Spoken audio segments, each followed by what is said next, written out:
Noah Kagan founded AppSumo, which is now $100 million business. He's been helping founders find their $1 million ideas while building his own businesses in public. Today, you will learn from one of the best. This episode is sponsored by Acquire.com. More on that later. Now, here is Noah, a man who, besides all of his entrepreneurial skill, is obsessed with one particular kind of food.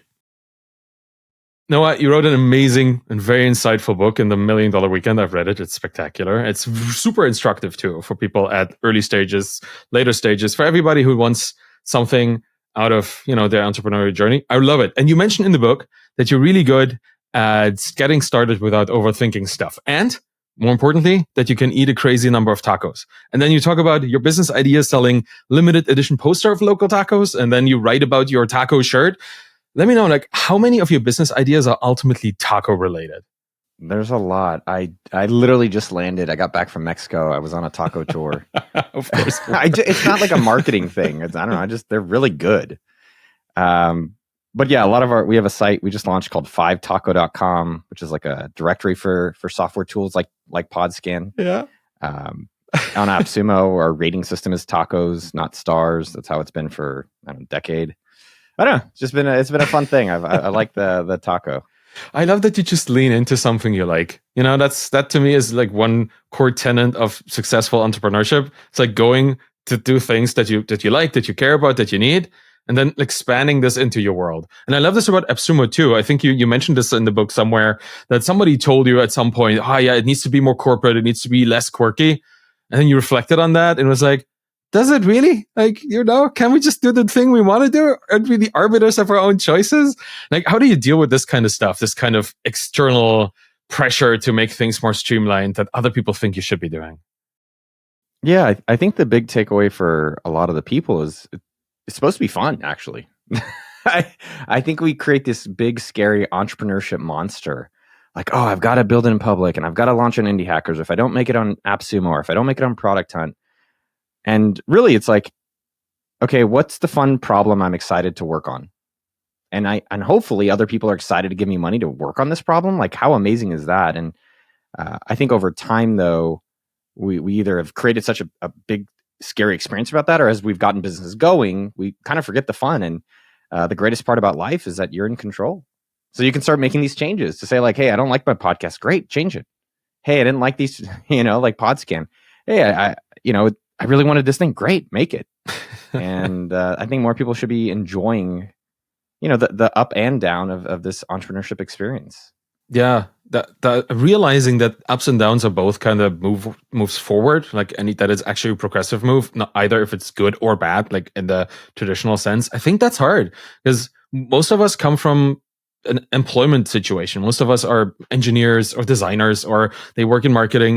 They are working for somebody, and if you're employed, the best way to survive is to kind of keep your head down, do the thing you're asked to do, don't take risks. And then you have to do this mental switch if you want to be entrepreneurial.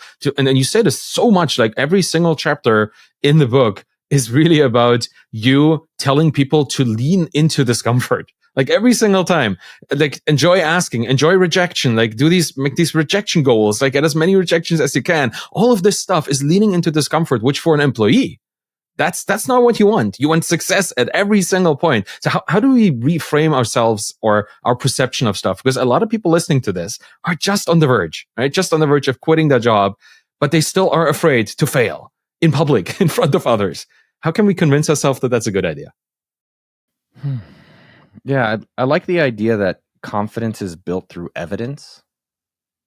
Confidence is built through evidence. And in entrepreneurship, it is the idea that you, through evidence, are building confidence in doing something yourself. And I don't think you have to actually be risky or, worry about failure is such a negative thing. So one, I've always believed you get to your freedom number, which is the amount you need to quit your job, and then you make that decision. Some people keep both. Some people are like my wife quit her job.com, Steve Chu. He had a 6-figure job that he loved, and he had a 7-figure side hustle. Right. Yeah.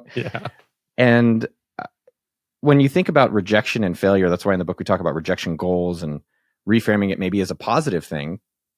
A lot of the things that we are still doing, and I see people doing, is that rejection or that failure led them to the right place. and looking at it as a learning opportunity, right? So when we do things at AppSumo, we launched a coupon recently, and it didn't work. And then the team's like, okay, well, how come? And it was okay. It failed, and people were kind of disappointed. And then we understood it was more because it was a credit, not a coupon. Redid it, relaunched it. Now it's working. And, that's kind of true for a lot of these, the biggest businesses in the world. You look at them, they're trying. And each of that is actually getting them to the point. But what people struggle with is in that moment when it's the failure or people see it fail, they're like, oh, but that actually is getting you to the place you want to be going. And, it's what I've seen from success is this mentality of just not yet. It's like, I'm going to get there, just not yet. I haven't gotten there yet. And if you can just kind of keep that for yourself, and, it's okay to feel disappointed. It's okay to feel frustrated, right? But everyone loves a hero's journey. Everyone loves a success story. And so if you fail in public, people actually, like I saw this guy recently, Stephen DeWim, he I've been failing. And then he's actually now getting more attention about his failing. And now people are rooting for him to succeed. And I think a lot of us want that. A lot of people are excited to see that. Yeah, for sure. And it builds something that transcends the success of any individual business, right? It's like with you had some things that didn't work out. Talking about the taco situation, like the shirt also get turned into something, but it's not $1 million idea, but it's something you did. And, it's part of the journey, and it becomes fuel for other people to kind of be able to relate to you in this way. You built this personal brand in front of people that through success and failure just gets better and better and more insightful over time. So that's something that I've noticed in all these people building in public, no matter if it works or not. Like their reputation in the community just keeps on growing. Well, it's funny. I've posted maybe 2 or 3 times how much money I lose in real estate. I suck in real estate. Yeah. I've lost hundreds of thousands, literally cash. And I think I'm one of the few people that's publicly sharing how much I'm losing. And people love it. People are like, yeah, dude, you suck. But I think people are like, yeah, thank you for sharing that story. And, I think from a build in public perspective, just sharing the story is good and bad. I think the good is people are happy for it, but really the bad makes you relatable. And I think in business, what I'm observing is we'll frequent people more, we'll support people more, we like people more, we'll spend more if we know their story. And so, even with you, Arvid, I've started to see more of your story. You're starting to share more of your story. And then as that comes out there, people are like, wow, I want him to win.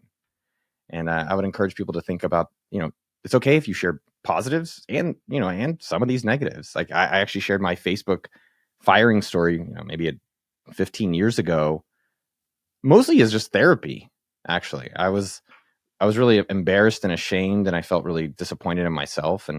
But when I shared it, I think a lot of people felt seen. A lot of people said, "Hey, I've been fired, or I've been let go, and appreciate you putting yourself out there." Yeah, you just create something for people to relate to, and you leave evidence of your ambition along the way, right?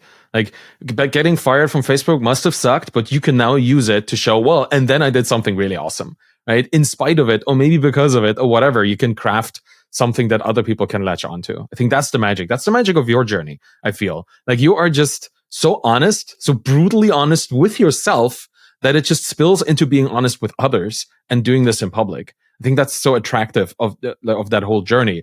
It's only somebody who is honest with themselves would share this to begin with, right? Yeah. I mean, I think the next versions of building in public is I think you're doing a good job of it. I think I'm always trying to do it. It's what I encourage $1 Million Weekend, which is building with the public. Mm-hmm. Yeah. So start building it and telling them about it. Have them come in the kitchen, have them come to your house, have them come in your WhatsApp group, have them come in your live chat, have them, and you're really interacting with these people. And entrepreneurship in its basic elements is helping other people. And you start looking at it as man, you had these problems and you're excited to give me money to help you with that. Let's hang out and have a good time doing that. And, a lot of these, the failures really do get you to the place. And that's hard when you're trying to launch these. I see a lot of people trying to launch, and, I'm trying to launch things that still aren't working. Oh, for sure. And, these things still don't work. And you're just like, okay, well, it's not working. Great. Why not? And then let's fix that. And then keep going and going and going. And eventually, we launched BreezeDoc, which is a DocuSign alternative. And it's already on track to be a 7-figure business in 12 months. But that's the within our originals team, I think that's our 10th product we've launched in 10 years, and only the third or fourth one that's actually worked significantly. Yeah. And the magic is to not stop at the ninth, right? That's the thing. Like you just should never stop the experiment, like, because the next one might just be the one that actually succeeds. At 100, the thing with business that people don't recognize is that it doesn't discriminate. You could be any gender, you could be in Ottawa, you can be in Germany, you can be in Africa, and you can succeed. And the other thing in business that's amazing about it, especially with the internet, you can do it anywhere. But the thing that's amazing about it is you only need one hit. You literally, like, Mark Zuckerberg hasn't done anything good since 2004 when he launched Facebook. Like, everything he's done has been bought, right? He's been bought. He bought Oculus, he bought WhatsApp, he bought Instagram. Like, but I'm just saying, you just need one hit to win, which is an amazing sport. Like, no sport in the world is entrepreneurship. Now, the thing that most people are doing incorrectly, though, is that they don't stay consistent. They have a win. Like, hey, I launched PodScan. I'm getting $1,000 a month. Yeah, I'm bored. It's like, get bored is sexy. Not boring businesses. Those suck. But bored is sexy. Consistency is sexy. Longevity is sexy. Sustainability is sexy. And if you can either do it yourself or find someone to do it or find software to do it, that's how you really create compounded success. Like, my millions came because of consistency. It didn't come because of 1 year. It came, I think at year 7 for my own personal net worth. And that's something I want to encourage people is, like, if you got something going, most people are like, yeah, I'm going to try something new. It's like, no. This is great. Run up the score on this. Like, I just met a guy. He's got a $2.5 million business doing MAID scheduling software. ZenMaid. Yeah. Yeah. I was like, how fucking cool is that? Well, one, it sounds boring as hell to me. Like, the good kind of boring, right? But that's awesome. Yeah. There's so many ways to get rich. So many ways. And you eventually will find that way if you get there. Not if you get there, you will get there. But once you get there and you find that there's at least a few customers, I always tell people 3 customers, 48 hours, then stick with it. Or find someone else that can stick with it instead of you. And, I think there's going to be a few people, if not one, that'll listen to this show, Arvid, and be thinking, okay, that's me. Yes. And that's what gets me excited. Well, I bet a lot of people are currently listening and thinking, 3 people in 48 hours, but I hate talking to people. I don't like to hear no, right? That's the thing. Like, most people conditioned, I think also, like, through the educational systems we step through in our life, we are conditioned not to give false answers or give answers that are questionable, always to do the right thing. And we're conditioned not to speak when we don't know something, and we don't want any kind of conflict. So that is quite the opposite of the reality when you want to talk to people, right? When you have to talk to people to learn, to sell, to convince, to just get feedback from. So how can we overcome this? Like, I struggle with this still. And I do customer discovery calls every single week. I talk to people that use my product and I try to figure out, well, what's your job to be done? How can I help you even more? And sometimes I talk to prospects. What do you need? And all that. And every single time, like, it's weird. I have interviews like this with you and it's super easy for me. But the moment I have to talk to a customer who I don't really know, right? It's like, should I? Or should I just, like, cancel the call or whatever? How can I overcome this? Yeah. When you do these customer calls, have you made sales on them? Occasionally, yes. And what's happening there? Well, I ask them if they need it. I ask them if they want to buy it, and then they occasionally do. And sometimes they don't, and that's fine too. I learned something either way. But it's still just I know cognitively it's super necessary to talk to people, and I know how to get something out of them and amp them up. I've talked to enough people to be able to kind of vibe with them on a call because I also understand that problem. But it still is always this. It's kind of like stage fright for me. Is it for you too? Like, do you feel that, or is it something different? No, it's uncomfortable. That never goes away. But you're a developer, yeah? Mm-hmm. When you wrote your first line of code, I'm guessing it's very different than your most recent line of code. And that's the same thing with asking, right? That's why I have a whole chapter dedicated to, like, how do you get better at asking? And it's not something that, the first time you do it, you're perfect at it. But it's a skill. It literally is a learnable skill that, as you talk to people, I'm guessing what'll happen for you, Arvid, is, let's take PodScan. You start talking to a lot of people. And you notice that when you talk to maybe a business owner or someone who has a book or someone who has another show or whatever it is, you're like, holy crap. When I talk to German people who live in Mexico who have agencies, they love my product. And so you'll start finding the person to talk to. And then as you talk to them, it'll change the dynamic. So a few things that I would also say in there. How you ask makes a difference. So when I've done these videos where I knock on people's doors and ask them what they do for a living. And when I first started it, I would say, hey, so what do you do for a living? And they're like, why do you have a camera and who are you? Right. And fast forward, I've been doing this for a few years now. And now when I go up to their house from the YouTube channel, I say, I love your house. Tell me about the architecture. This is just such a cool house. We're doing a documentary here in Newport Beach. Oh my God, let me tell you. By the way, what do you do for a living? Oh, I sell strawberries. Mm-hmm. Really? Tell me more. And so same exact thing, but I'm practicing the ask. Now, number two, I think people are not proud of what they've made enough. They're not proud of what they made. And so what I mean by that is it's not that you have to make it perfect, but are you proud of what you're doing? Are you excited that what you've created, whether it's podscan.fm, whether it's breezedoc.com, which is our DocuSign alternative, or even $1 Million Weekend? I'm excited if I think someone's trying to start a business to get them I'm trying to help them if I think I can really solve a problem because I'm very proud of what I created. Like I went to Barnes & Noble 2 weeks ago and there's a guy in the business section. And I just go up to him. I'm like, hey man, are you looking for a business book? He's like, yeah. What are you looking for? He's like, yeah, I'm kind of getting a business. I don't have any revenue, but I'm trying to get started. I was like, actually, I wrote this book right here on the shelf and I sold him the book, but I think it was also because I'm proud of what I've created and I truly think it'll solve his problem. So I think that's part two. And then I'd say the last thing is you can practice it with the coffee challenge. That's what I've talked about in the book, which is how do you practice it in a very safe, kind of sterile environment? You ask for 10% off when you buy coffee. And a few people do it. That's the thing. A lot of people read the book. Now it's selling well. People are changing their lives from it. And a few of the people will go do the coffee challenge. And every time they realize how more powerful they are and how the ability of asking for a raise, for a husband, for a wife, for a job, for employment, whatever that is, they can do it. And the fear that we've created around this ask and bugging people is really never as bad as it seems. And the upside of these things, like getting a job, having your own business, having a wife, getting a raise, the upside of these asks is amazing. So using coffee challenge as a skill that you can just use to practice asking. I love your perspective on asking as something with unlimited upside. Because downside is capped at you get rejected. Like one of many rejections you will face in your life, but upside is unlimited. And I think you talk about this in the kind of the growth and the marketing chapter, the last couple pages of the book as well. Like you just have to try different things, and sometimes it takes a while for them to actually kick off, and then it happens, and then all of a sudden, all the steps that you put into place before, they just accumulate more value and more opportunity for you along the way. That's kind of what I find. Like asking is not just asking a person. It's kind of also kind of allowing yourself to ask for opportunity.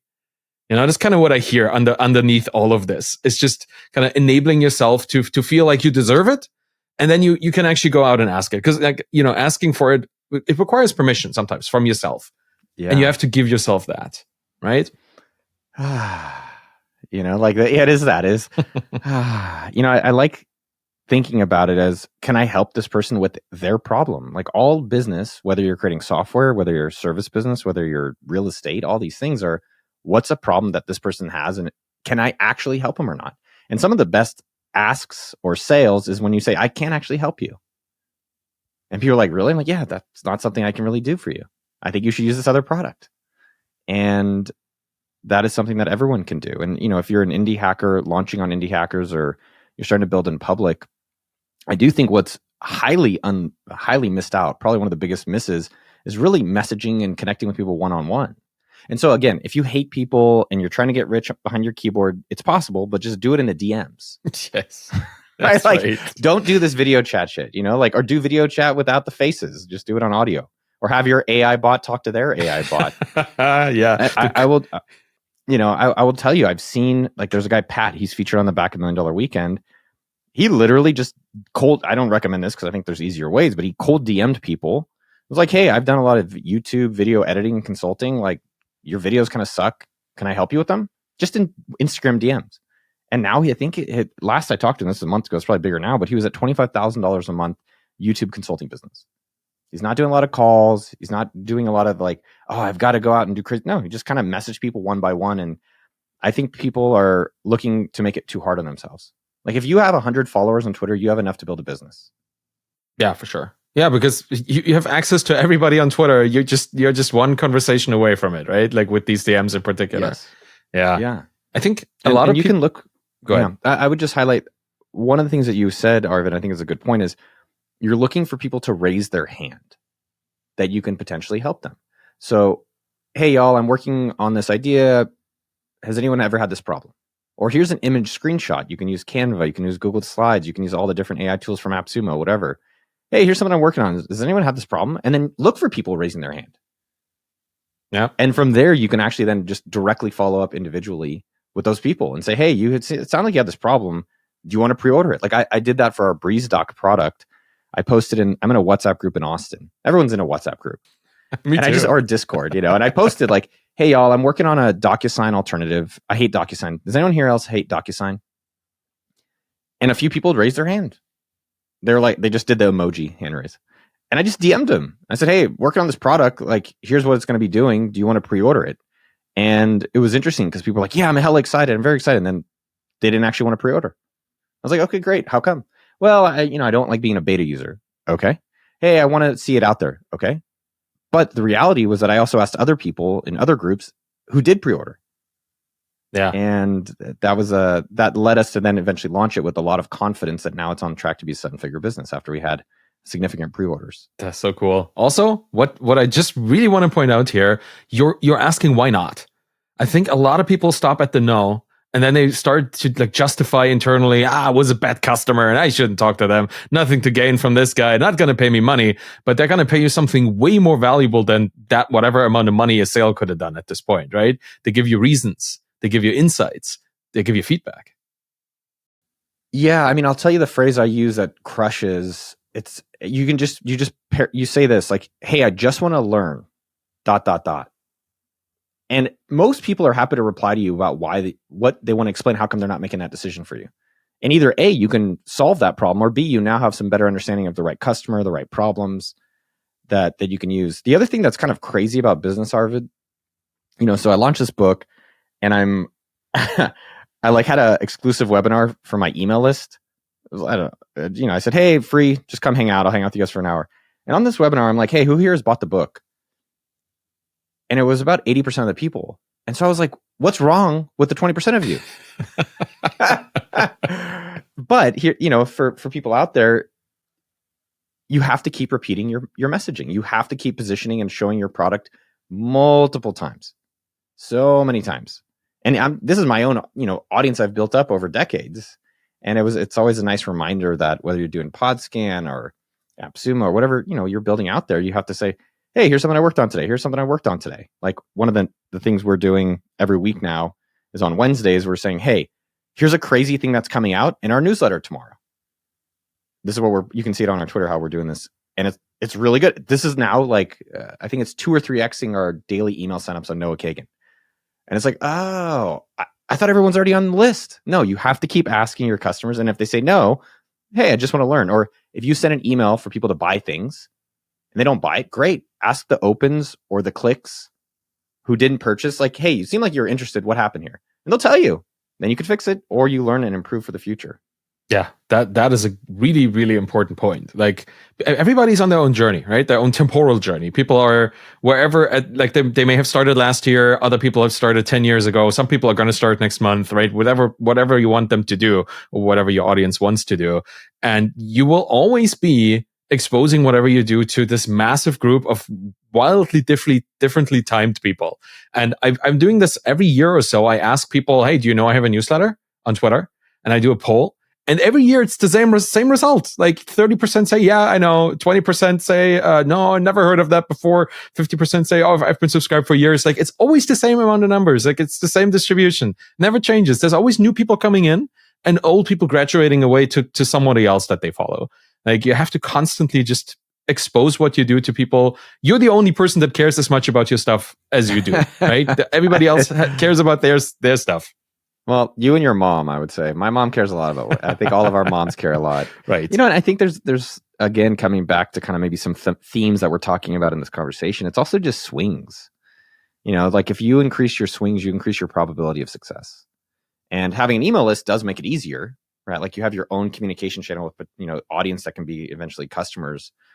But I think there's been some people, myself, Mark Liu, yourself, other people who are like, yeah, I'm swinging. And then there's some admiration, but also for you, you get these learnings.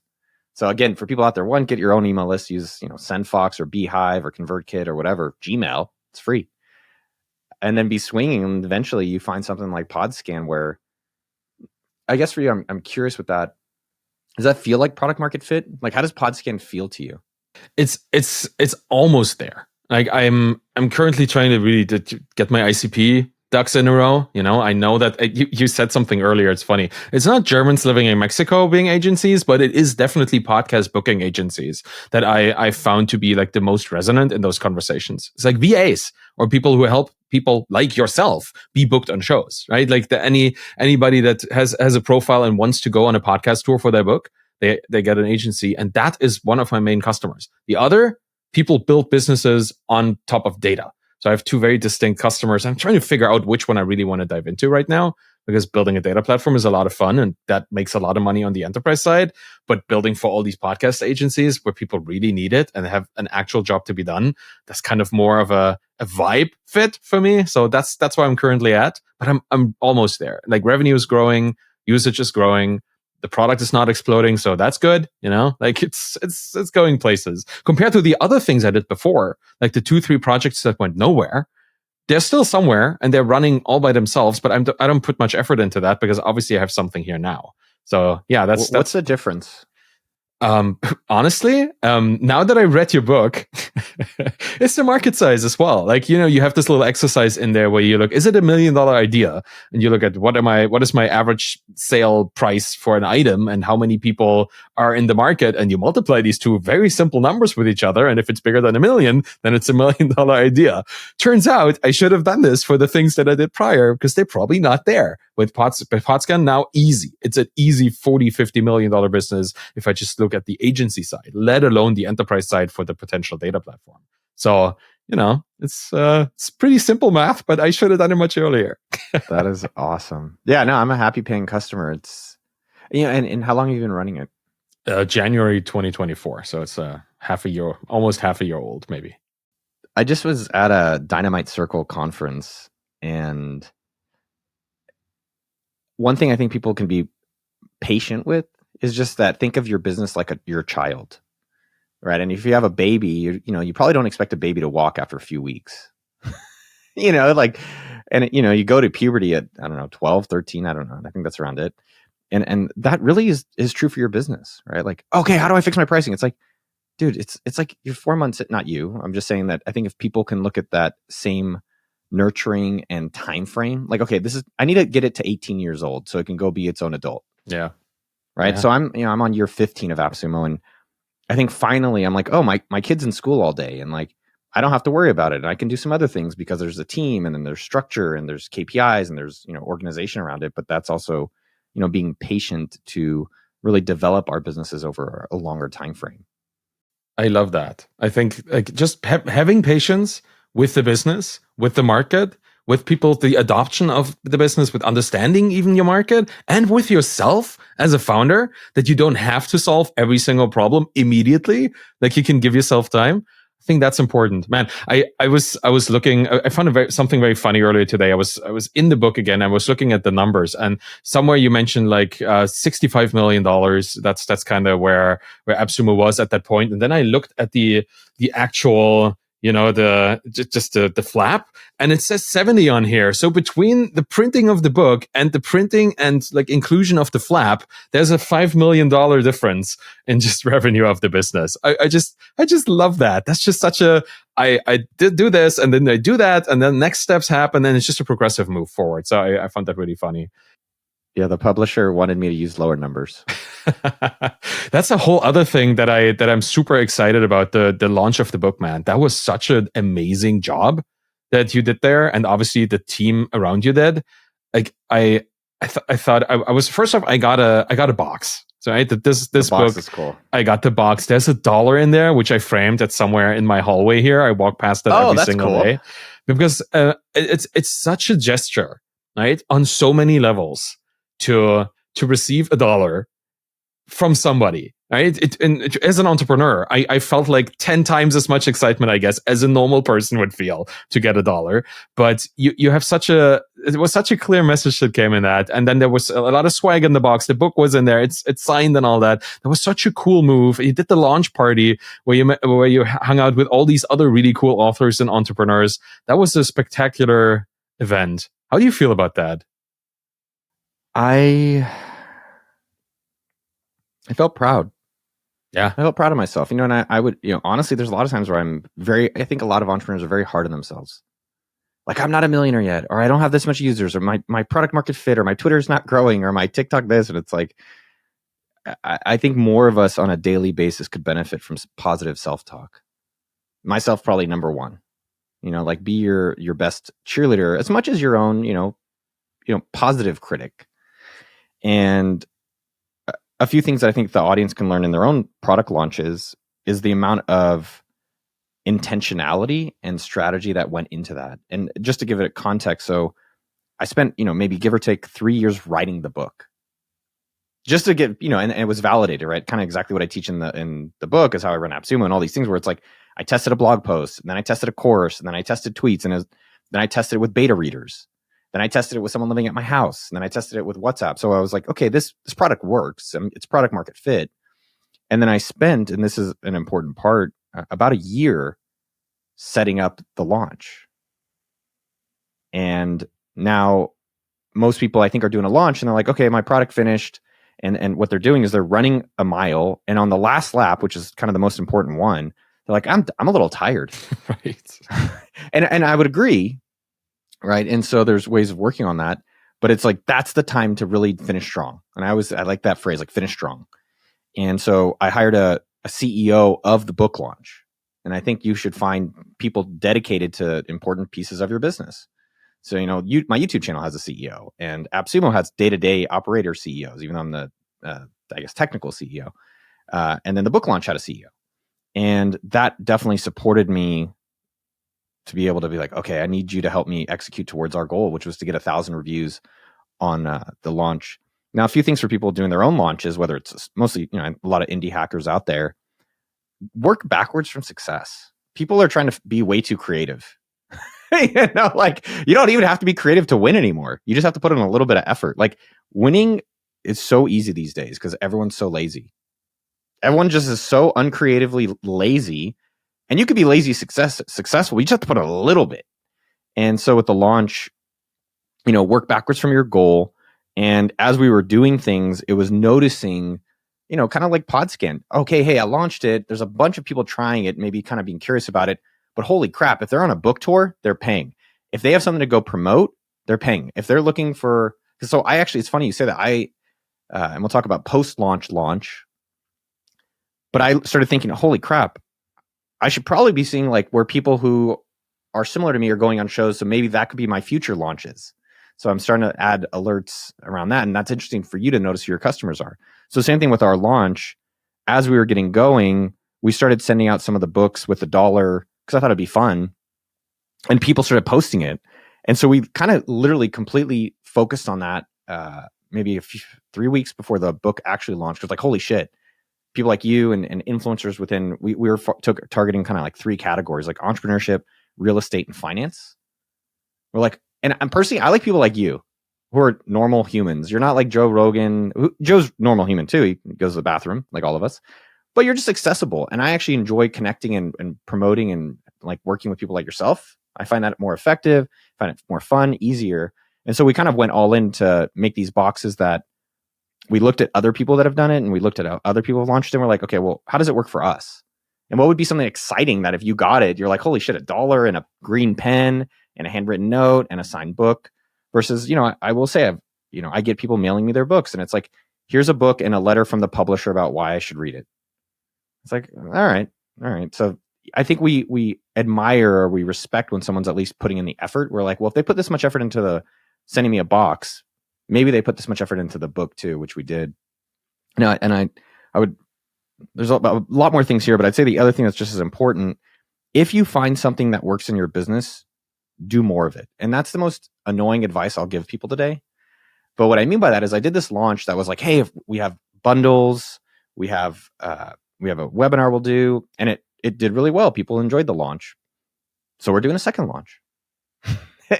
And I think that's the thing for all of our businesses, where if you posted on Indie Hackers and you got a bunch of customers, post again. If you sent emails via LinkedIn, or if you contact people via WhatsApp, do it again and again and again. And so we're doing a second launch in November based on a debrief. So we do this with all of our businesses, which is if you do any campaign, debrief it. Like, what are you going to do again? What are you not going to do again? And what's new? And so now and this is what we do at AppSumo for now a decade. So all the things we've done, it's like, okay, that like you're really compounding your learnings. And the same thing with this launch. And so I was proud of the launch. I was proud that I said I wanted to do something, which is the book. And then I was proud to get it out there. And, I'm excited for people like you and others that get it and take a few sparks away that really get them going on their own journey. Yes, sparks indeed, man. You have sparked so many businesses into life by just being present in people's social feeds and in their bookshelves and all that. I think you're doing a massively important and impactful job with what you do and how you do it. Is super impressive, and I feel super fortunate to have gotten the book and $1, right? But to have read it and to have understood something about myself, about how I approach stuff, and to know that the people who read this book will understand that about themselves and learn something in the process as well. I really, really highly recommend this. I don't usually do this, so wow, thank you. It's really spectacular. Thank you so much for being on and sharing all of these insights, both in the book and today. It was quite a pleasure to hear just the thinking, right? The approach to thinking, the decision making behind that kind of stuff. That's the kind of secret sauce that you don't get often. We got it today. I think all these the advice that we all hear, Arvid, is like, do things that don't scale. Like, that's literally the thing to do.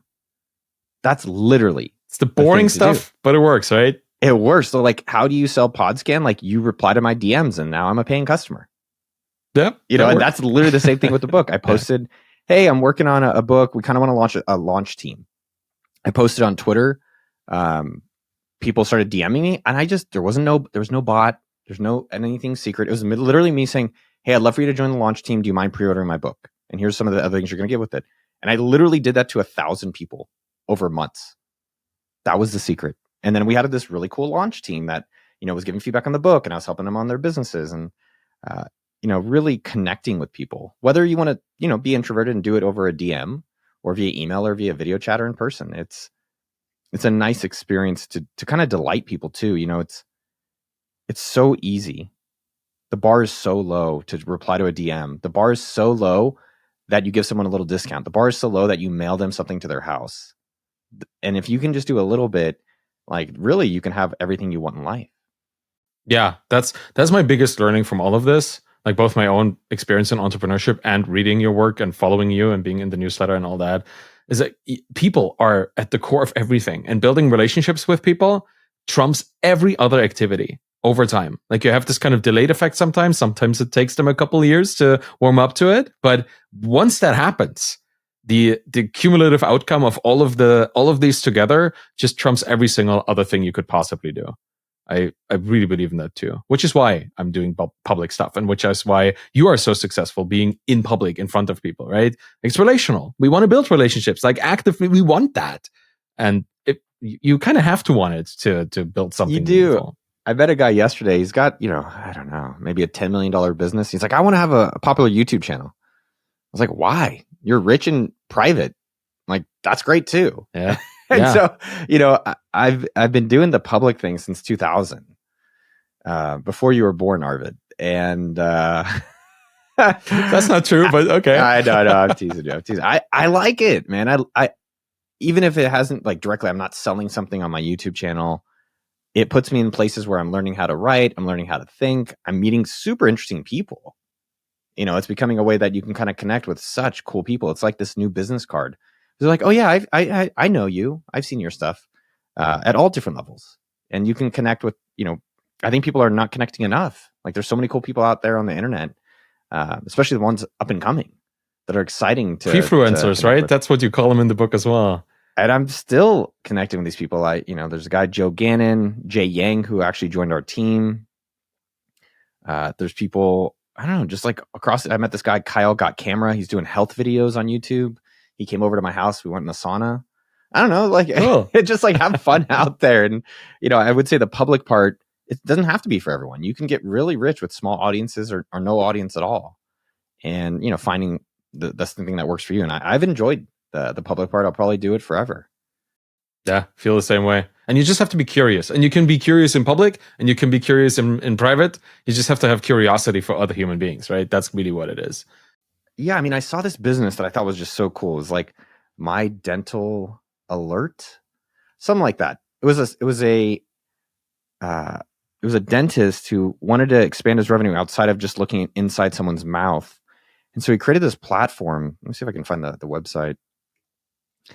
And the idea there was for $100 a year, he'll give you dental advice. Just like you can send him anything and he'll give you a dentist advice. And then he also writes reviews on all these toothbrushes. Nice. This guy he's not building in public. And he's building, I don't know if it's at a 6-figure business yet or not. But to me, I was like, oh, what an interesting business. Like you have some skill, you're interested in entrepreneurship. And then now you can actually create, like the coolest part about entrepreneurship is like unlimited upside. You can literally create businesses that have unlimited upside. And in most of these other activities, like a dentist, like you have to open new practices or you have to look at more mouths. And you could create a website where now it's like around the world, he can help people with dental, or he can create a platform. So doctors and dentists and chiros can now run businesses off his platform. Yeah, that's kind of, and you have this one little part in the book too, where you kind of take what works in other fields and you transport it into your own industry. That's exactly what this is, right? You just kind of connect, and again, it goes into connecting people, right? It goes into educating people, but also connecting people. So it kind of boils down to very, very clear messages here, man. I really appreciate you sharing this. And I know a lot of people now are at a point where they want to know more about you and want to learn more from you and, follow you. Where do people want to go, or where should people want to go if they want to learn more about you, your journey, and the things that you build? Yeah, for sure. Definitely check out $1 Million Weekend if they're looking at starting a business or they want to build some confidence in themselves. I do have a podcast. You can search Noah Kagan on the podcast world. And yeah, I have a newsletter, noahkagan.com. So I send an email. Lately, it's been like just entrepreneurship stories at noahkagan.com. Like this week, we shared how Jay Yang, the high schooler, is making $150,000 a year by doing free work, which is a pretty wild story. The guy's impressive. I'm glad he keeps me around. That's right. Yeah, I was excited to read that. I haven't yet read it because we're recording just around the time that it's coming out. So I'm quite excited for that too. And I think for the indie hackers, you have a lot of creators on your show. I think you have a lot of people making software. We have 2 ways that we help people promote for free. So 5taco.com. So if I actually submitted your product, it's a directory of solopreneur tools, totally free. It's a way to get exposure. It's definitely starting to take off. So submit your product at 5taco.com and appsumo.com, software deals. So if you've either created a tool or you are looking for tools, especially as a solopreneur or just getting started or like good deals, appsumo.com. Man, thanks so much for everything you do for the community. Really appreciate it. Thanks, man. Yeah, it's fun. Well, thanks for being on the show as well. That was a spectacular conversation. I really, really appreciate you coming on. That was extremely insightful and quite enjoyable. Thank you. And that's it for today. I will now briefly thank my sponsor, Acquire.com. Imagine this. You're a founder who's built a really solid SaaS product. You acquired all those customers and everything is generating really consistent monthly recurring revenue. That's the dream of every SaaS founder, right? Problem is, you're not growing for whatever reason. Maybe it's lack of skill or lack of focus or lack of interest. You don't know. You just feel stuck in your business with your business. What should you do? Well, the story that I would like to hear is that you buckled down, you reignited the fire, and you started working on the business, not just in the business. And all those things you did, like audience building and marketing and sales and outreach, they really helped you to go down this road, 6 months down the road, making all that money. You tripled your revenue and you have this hyper successful business. That is the dream. The reality, unfortunately, is not as simple as this. And the situation that you might find yourself in is looking different for every single founder who's facing this crossroad. This problem is common, but it looks different every time.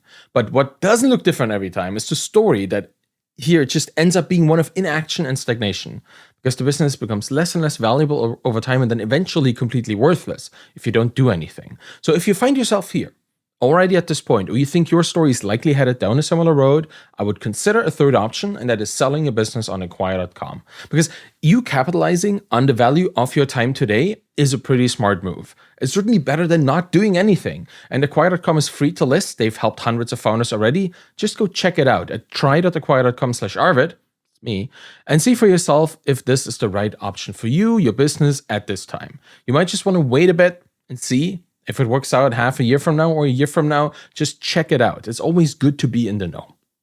Thank you for listening to The Bootstrap Founder today. I really appreciate that. You can find me on Twitter at AvidKahl, ARVIDKAHL, and you find my books and my Twitter course there too. If you want to support me and this show, please subscribe to my YouTube channel, get the podcast in your podcast player of choice, whatever that might be. Do let me know. It would be interesting to see. And leave a rating and a review by going to ratethispodcast.com/founder. It really makes a big difference if you show up there, because then this podcast shows up in other people's feeds. And that's, I think, where we all would like it to be, just helping other people learn and see and understand new things. Any of this will help the show. I really appreciate it. Thank you so much for listening. Have a wonderful day, and bye-bye.